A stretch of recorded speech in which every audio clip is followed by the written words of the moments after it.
Welcome to On This Day in History. Today, we journey back to June 25, 1876, to a remote valley in what is now Montana. This day marks one of the most iconic and debated battles in American history, the Battle of the Little Bighorn, forever etched into memory as Custer's last stand. It was a collision of cultures, ambitions, and destinies, where the relentless expansion of the United States met the fierce determination of Native American tribes fighting for their way of life. By the 1870s, the Great Plains were a contested land.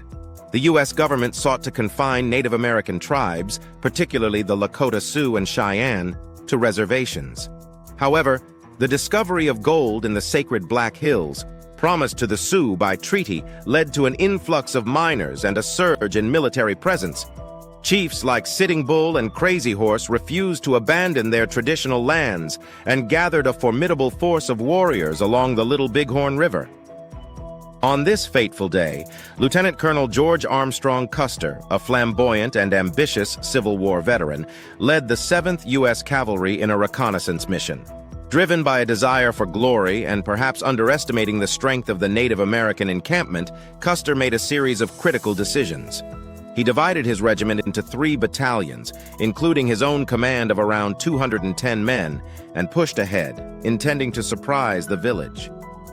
What Custer found, however, was not a small village but a vast encampment, one of the largest gatherings of Native Americans in history, numbering thousands of warriors.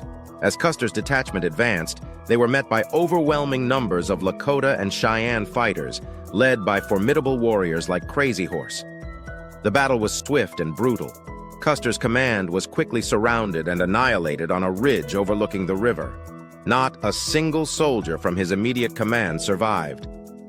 Meanwhile, the other detachments of the 7th Cavalry, led by Major Marcus Reno and Captain Frederick Benteen, faced their own desperate fights. Reno's battalion was initially driven back, suffering heavy losses before establishing a defensive perimeter on a bluffs overlooking the river, where they were later joined by Benteen's command. They endured a harrowing siege for over 24 hours, desperately fighting off repeated Native American assaults, unaware of Custer's utter destruction. The Native American victory was absolute, a stunning blow against the U.S. military. However, it was a short-lived triumph.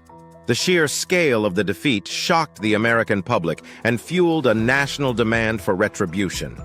The military response was swift and overwhelming, leading to intensified campaigns that ultimately forced many of the remaining free tribes onto reservations. The Battle of the Little Bighorn, while a testament to Native American martial prowess, inadvertently hastened their subjugation. The legacy of Custer's last stand is deeply complex and remains fiercely debated.